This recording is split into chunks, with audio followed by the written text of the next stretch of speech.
report. I'm Amy Goodman. Two more grim milestones were reached this past week in the Iraq War. The U.S. occupation has entered its 6th year, 5 years after the invasion began, March 19, 2003.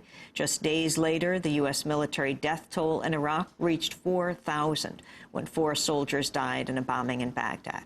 The number does not include at least 100 private contractors who've also lost their lives. For Iraqis, 5 years of war has brought incalculable suffering, with estimates of more than 1 million civilian deaths, an unknown number of wounded, and more than 4 million displaced. While the suffering of Iraqis is largely absent from public awareness, there's growing attention on the plight of young Americans sent off to war. A new documentary captures the struggles of one of the 30,000 U.S. troops injured in Iraq. Body of War is directed by filmmaker Ellen Spiro and veteran broadcaster Phil Donahue. The film tells the story of Tomas Young. Just 2 days after the 9/11 attacks, Tomas signed up for the military after hearing President Bush's Ground Zero pledge to go after those responsible. Young wanted to deploy to Afghanistan, but instead was sent to Iraq. On April 4, 2004, his 5th day in Iraq, Tomas's unit came under fire in Sadr City. Young was left paralyzed, never to walk again. Released from medical care, Young returned home to become an active member of Iraq Veterans Against the War. Body of War begins with a shot of Tomas Young going about his daily struggle to dress himself, made difficult by his paralysis. Interposed are the voices of lawmakers, Republican and Democrat, who voted for the Iraq War in October 2002, including Senators Schumer, McCain, Ensign, and Clinton. They're followed by one of the few congressional dissenters who stood up to the Bush White House, Democratic Senator Robert Byrd of West Virginia. But first, the film begins with the opening bars of the song No More by the musician Eddie Vedder, a song he wrote for Tomas Young. Today on Democracy Now!, Body of War. I speak for a man who gave for this land, took a bullet in the back for his pay, spilled his blood in the dirt and the dust, and he's come back to say that what he has seen is hard to believe, and it does no good to just pray. Oh, he asks of us to stand, and we must end this war today.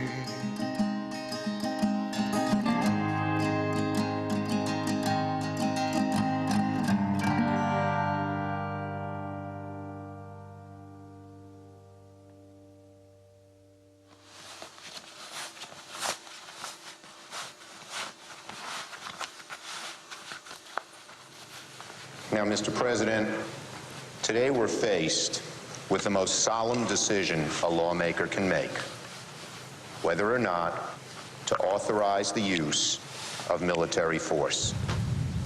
Voting for a course of action that will send young Americans off to fight and die for their country is the most solemn responsibility every member of this Congress will undertake. We need to approach this issue as if we are sending our very own children to war.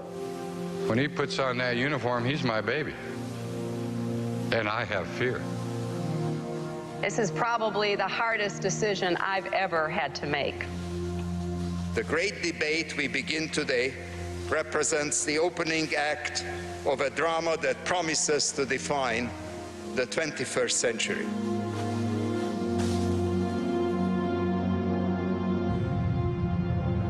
My hands tremble, but my heart still throbs.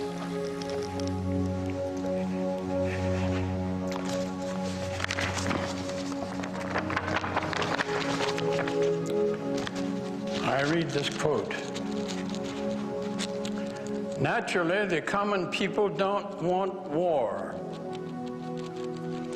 But after all, it is the leaders of a country who determine the policy.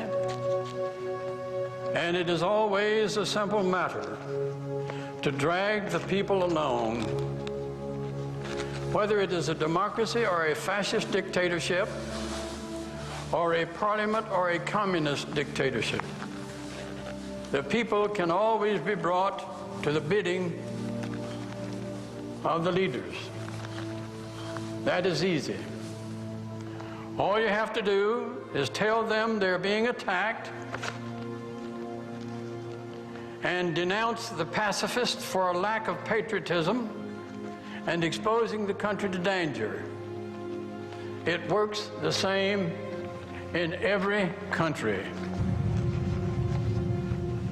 Hermann Goering, President of the Reichstag, Nazi Parliament, 1934. Senator Robert Byrd in Body of War, a new documentary by Ellen Spiro and Phil Donahue. In a moment, we'll speak to the subject of the film, Tomas Young, but first, the filmmakers. Ellen Spiro joins me from Austin, Texas, award-winning director. Here in the Firehouse studio, Phil Donahue, one of the best-known talk show hosts in U.S. television history. His show was on the air for more than 29 years. In 2002, he returned to the airwaves to MSNBC, but was fired in 2003 on the eve of the war, because he was allowing anti-war voices on the air. We welcome you both to Democracy Now! Phil Donahue, this remarkable film, Body of War. How did you get involved? How did you meet Tomas? I met Tomas through Ralph Nader, a longtime friend, has been on the Donahue Show more than any other person in our 29-year history. Ralph was the most oft featured guest. He brags about that in his speeches. And so I was on the bus in 2000 where I met Eddie Vedder in the 2000 campaign.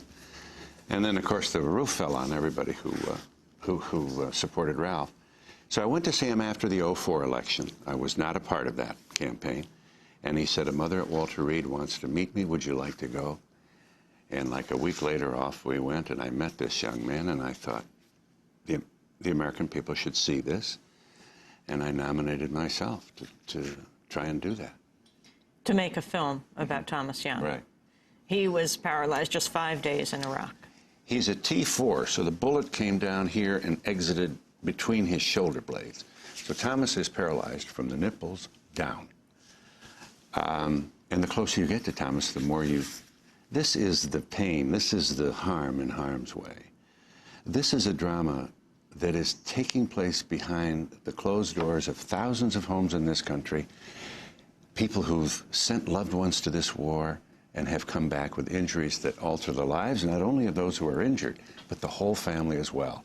And our film shows the valor of a mother. I mean, you see a mother who's a mother duck in this movie. I mean, she looms.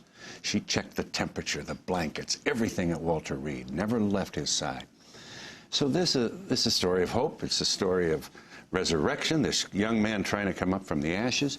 All of that is in our film and so wonderfully captured by a great cinematographer, Ellen Spiro. How did you meet, you and Ellen? I met through Dee Dee Halleck. I was on a plane, accidentally seated next to her. She was my seatmate, and we talked, and I said, boy, I met this young man at Walter Reed. Man, I'd like to, can I do a movie? Is this possible? Should I try? So immediately she gets out her laptop, and she gives me Ellen Spiro's number. I called her, and here we are on Democracy Now! 3 years later. Dee Dee Halleck, the mother of public access, Deep Dish TV, Paper Tiger. Right. Ellen Spiro, you're joining us from Austin. It seems like you basically lived with Tomas Young. How did you do this film so intimate, so real? Really, Amy, it was a matter of spending time with the family. And when I first met Tomas on my first trip to Kansas City with Phil, I knew that he was a remarkable young man. We had no idea where his life or his story was going to go, but I could feel his spirit. I could feel that he was different, that he wasn't just going to sit at home and, you know, wallow in his injury, that he was going to take what happened to him and turn it into something bigger than himself. So he's a real hero in this story. He's a sort of real-life, contemporary character like the one in Born on the 4th of July, who comes home and he's suffered the worst possible thing imaginable, but he turns that around and he becomes a very powerful voice in the culture. And he finds his own voice in this film, so it's a very hopeful story. It's about somebody who was betrayed by the government, who turns his life around and is really making a difference in the world. We'll be joined by Tomas Young in the last segment of our broadcast. We're talking to Ellen Spiro and Phil Donahue. Their film is called Body of War. Back in a minute.